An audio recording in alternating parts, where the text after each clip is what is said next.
Hey guys, so a while back I created a Let's Cosplay video on thermoplastics. In the video I compared 3 different thermoplastics, Worbla, Black Worbla, and Wonderflex to show you different pros and cons and help you decide which one was the right one for your project. So as you can tell, this is part 2 to my thermoplastic series. I will probably be making more videos in the future because there are always new thermoplastics seeming to hit the market.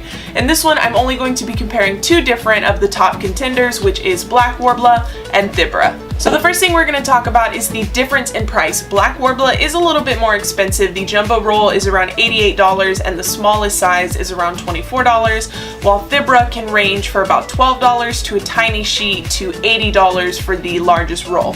So if you're going to go jumbo roll, the difference is only about $8. But now I'm going to change up the camera angle and do some tests here in front of me to show you what exactly these thermoplastics are capable of. So the first test we're going to do is a bend test.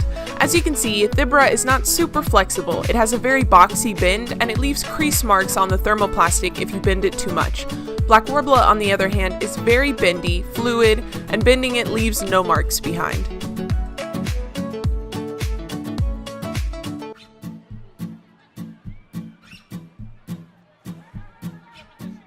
Our next test is the heat test.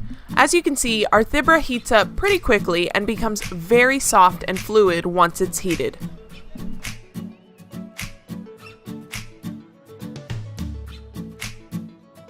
The Black Worbla heats up quickly as well, but because it's a slightly thicker material, it becomes soft but not quite as fluid as the Thibra.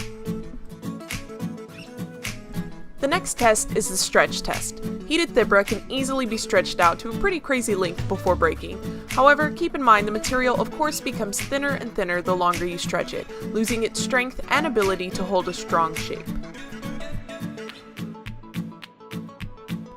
The Black Worbla doesn't have nearly as much stretch as the Thibra does, but it still has a good bit of wiggle room. The biggest downside is that the texture of the Worbla becomes rough the more you stretch it, so it will require some priming work before you paint it.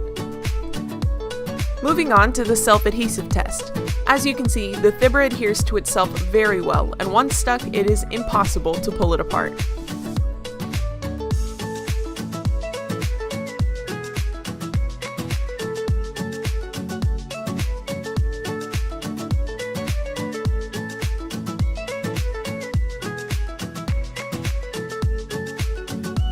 The Black Worbla also sticks to itself really well, so both of these are great for armor or prop projects and shouldn't require any additional bonding agent.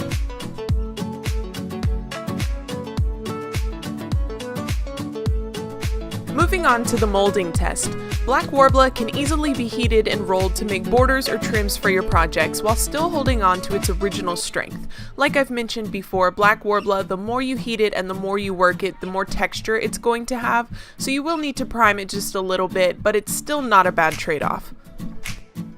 Thibra is perfect for molding just about anything. It basically melts into itself and becomes a putty that you can shape and manipulate. It is a bit tricky, but it is much more malleable than the Black Worbla, making it great for pretty much all kinds of details. The last thing I wanted to test out was if these 2 thermoplastics would stick to each other. These 2 pieces held together really well, so it's possible to use Worbla for the main body of a proper armor build, and Thibra as the detailing. Okay guys, so there you have our comparisons of Thibra and Black Worbla. Personally, I think Black Worbla is perfect for armor pieces, especially if you're doing bigger pieces, because it just seems to have a little bit more strength to it, and while it does have more texture than the Thibra, I think it just holds a lot better. Thibra's really good if you're wanting to create like borders and trims. I made my Prompto belt buckle with it because it heats up, it gets super duper soft, and like you saw, you can stretch it really far and the texture doesn't really roughen up when you mold it around like Black Worbla does.